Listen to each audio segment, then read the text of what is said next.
Despite the massive damage all around her, the Ohio was still afloat. And for the Axis powers, all efforts focused on destroying her as soon as possible. Now, the German Air Force intensified its attacks. Deadly Stukas and other bombers sped down at the tanker, zeroing, then releasing their lethal payloads before sweeping up.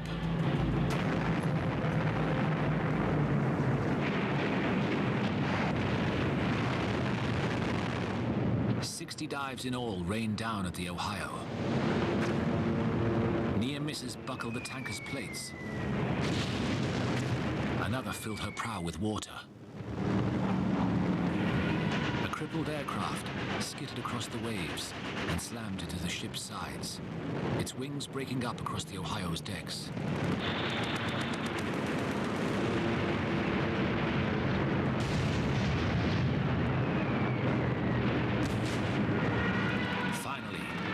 Massive bombs detonated in the sea, literally blowing the whole enormous tanker out of the water.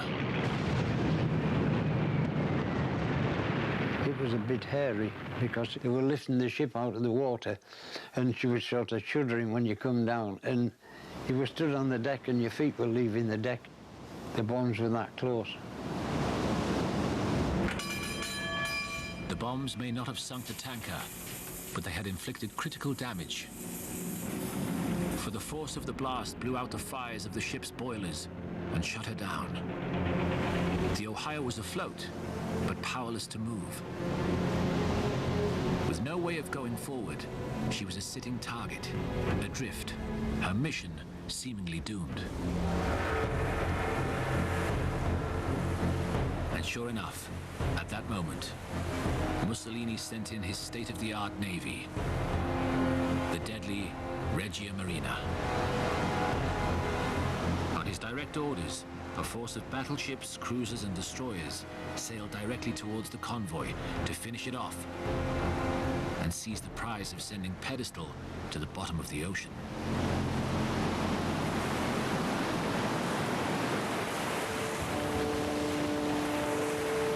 But as the last of the light faded to night, a tiny ray of hope persisted. Malta, the desperate island the convoy had come to save, might just offer some assistance to her beleaguered rescuers with a tiny, ragtag force of long-range Wellington bombers.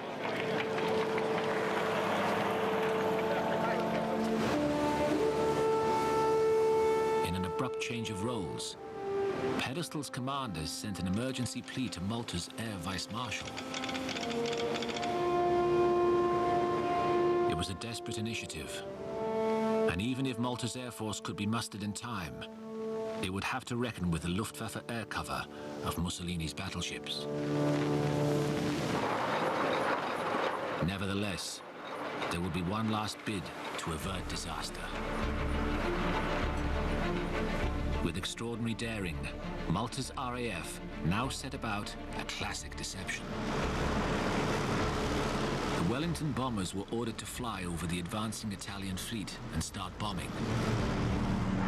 At the same time, they dropped illuminating flares and called in non-existent US Air Force liberators in radio messages intended for interception.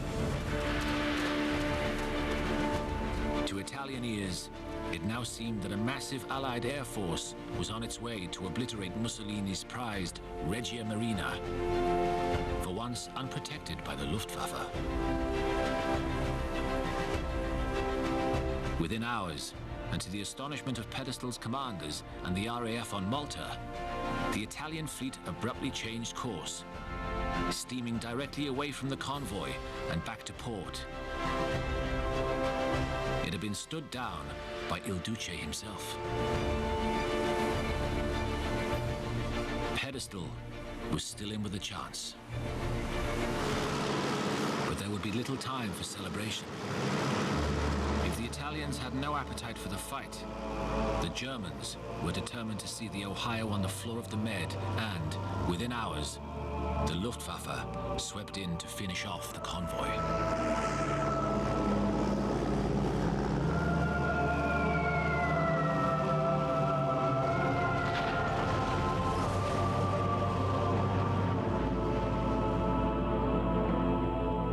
once again, intense bombing besieged the ships. When a massive 1,000-pounder smashed down into the water next to the Ohio, it would have sunk any other ship instantly. But even though the tanker survived, her integrity was broken. She had already lost her engines, but now she was severely weakened and close to disintegration.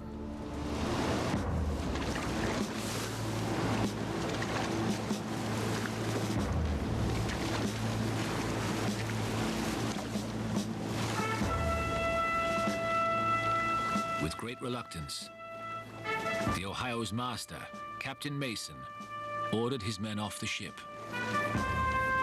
It was time to abandon the Ohio for everyone's safety.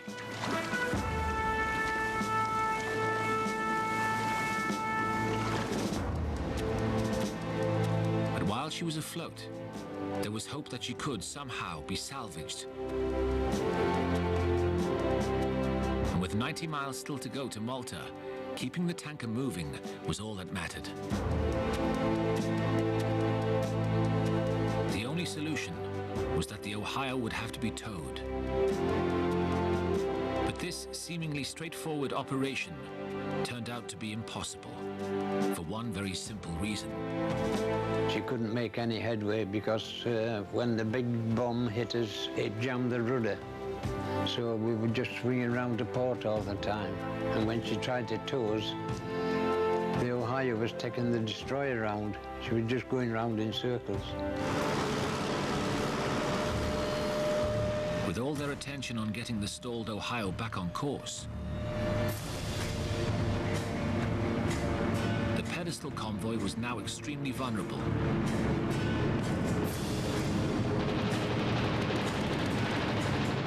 And with perfect timing, German bombers came in for the kill. Where the Italian Navy had failed, the Germans would surely take the prize with ease. But this time, they would be in for a shock.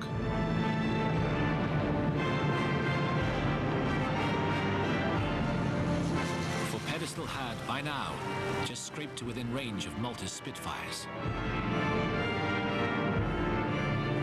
The squadron of 38, delivered just days earlier by HMS Furious, now had their chance to remind the Luftwaffe that it still didn't rule the Med.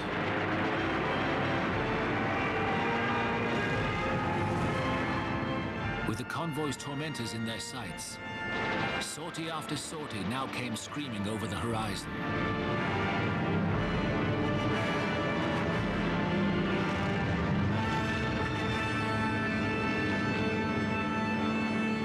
As dawn broke, the convoy found a battle raging above that kept its German attackers at bay.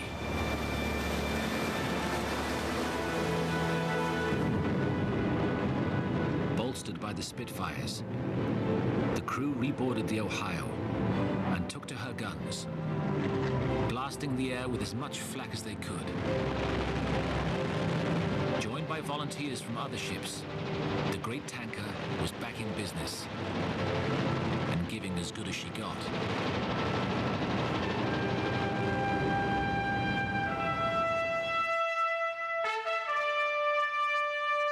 But beneath the bravery, the terrifying reality was impossible to ignore.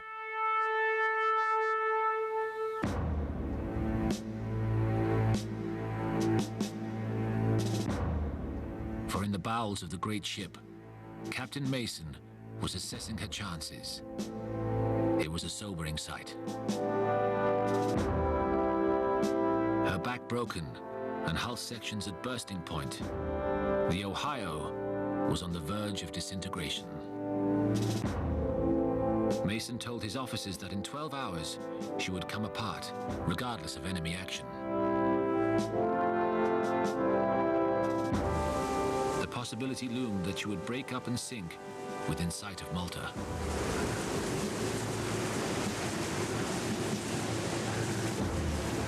With less than a day before she would sink, seamen with hundreds of years of experience between them racked their brains for a solution to get the Ohio into Malta's harbor in time.